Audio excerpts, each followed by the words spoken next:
சென்னை பல்லாவரத்தில் கடந்த 5ஆம் தேதி கழிவுநீர் கலந்த குடிநீரை குடித்த 3 பேர் இறந்தனர். குடிநீரில் பாக்டீரியா கலந்திருப்பது ஆய்வு முடிவில் தெரியவந்துள்ளது.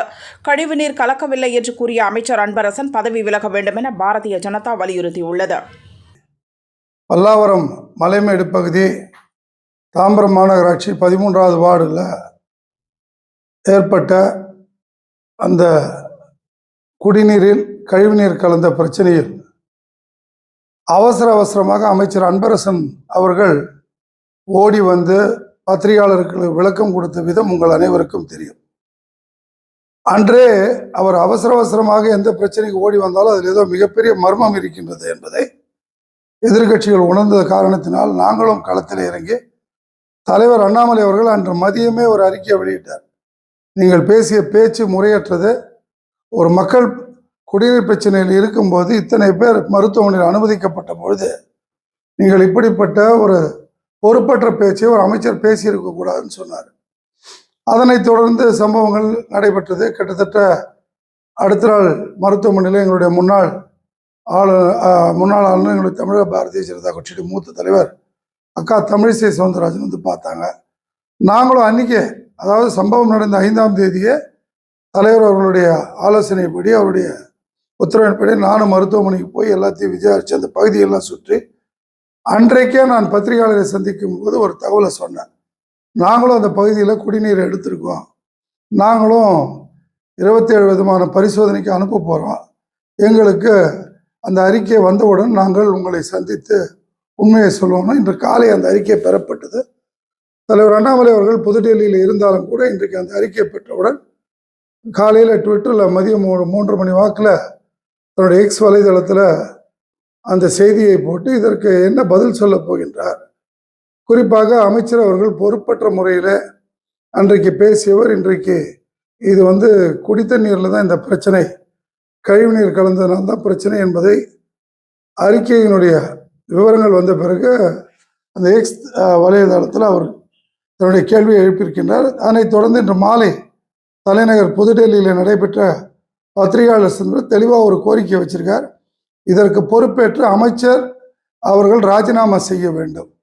அதில் அவர் பல்வேறு கேள்விகளை எழுப்பியிருக்கின்றார். நாளை அந்த பகுதியை சார்ந்த காவல் நிலையத்தில் அவர் மீது புகார் அளிப்போம், பாரதிய ஜனதா கட்சி புகார் அளிக்கும். அதே போன்று ஆளுநரை சந்தித்து அவர் ராஜினாமா செய்யவில்லை என்று சொன்னால் இன்றைக்கு இந்த உயிர் பலியானதற்கு யார் பொறுப்பு? ஏற்கனவே இது சம்பந்தமாக பல்லாவரம் காவல் நிலையத்தில் அன்று இரவே நாங்கள் ஆணையர் மீது புகார் கொடுத்திருக்கின்றோம்.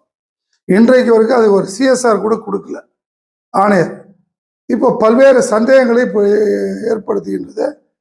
குறிப்பாக இன்றைக்கு அந்த பிரேத பரிசோதனை நடந்து விட்டதாக சொல்லி அந்த உடலை எல்லாம் அந்த உறவினர்களை ஒப்படைத்து விட்டார்கள்.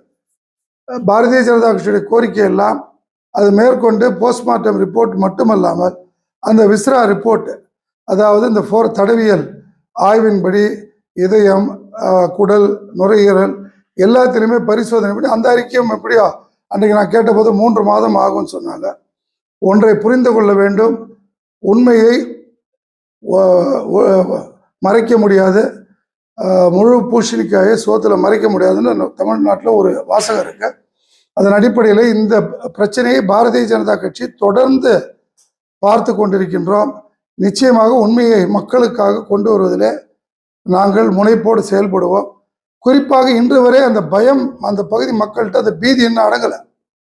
அமைச்சர் என்னதான் அவருக்கு மனசாட்சி என்று ஒன்று இருக்கும் என்று சொன்னால் அந்த வார்த்தையை சொல்லியிருக்க மாட்டார். அதாவது இந்த குடிநீர் தான் பிரச்சனை என்று சொன்னால் அந்த பகுதியில் இருக்கக்கூடிய அந்த தெருவில் இருக்கக்கூடிய 200-300 பேருக்கு வந்திருக்கணும். இதெல்லாம் ஒரு பேச்சா?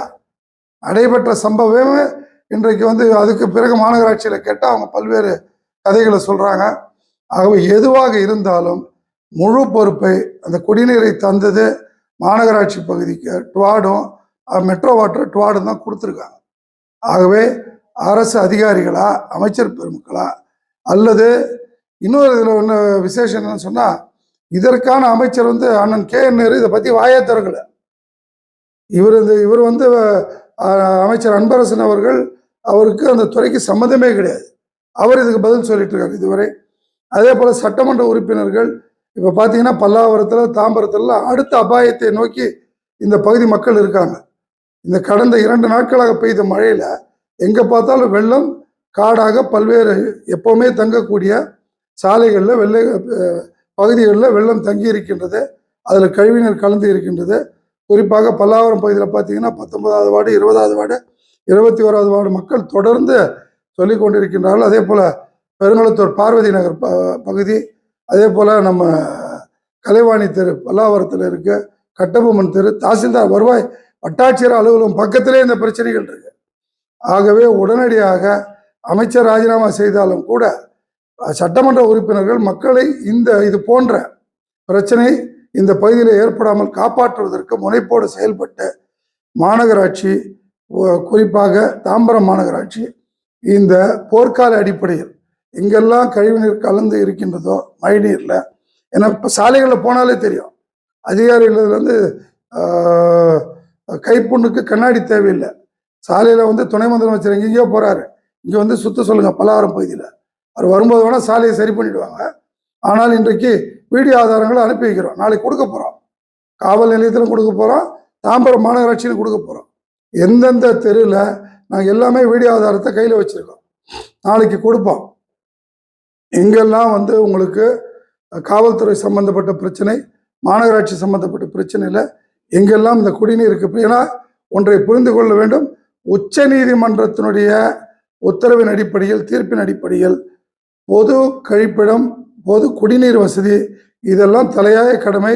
இதில் தவறு நடந்தால் அதாவது பொதுமக்களுக்கு இடையூறு ஏற்பட்டாலும், இழப்பீடு ஏற்பட்டாலும், அதனால் மன உளைச்சல் ஏற்பட்டாலும் சம்பந்தப்பட்ட அதிகாரிகள் தான் பொறுப்பு என்பதை உச்சநீதிமன்றங்கள் பல்வேறு தீர்ப்புகளில் சொல்லியிருக்கு.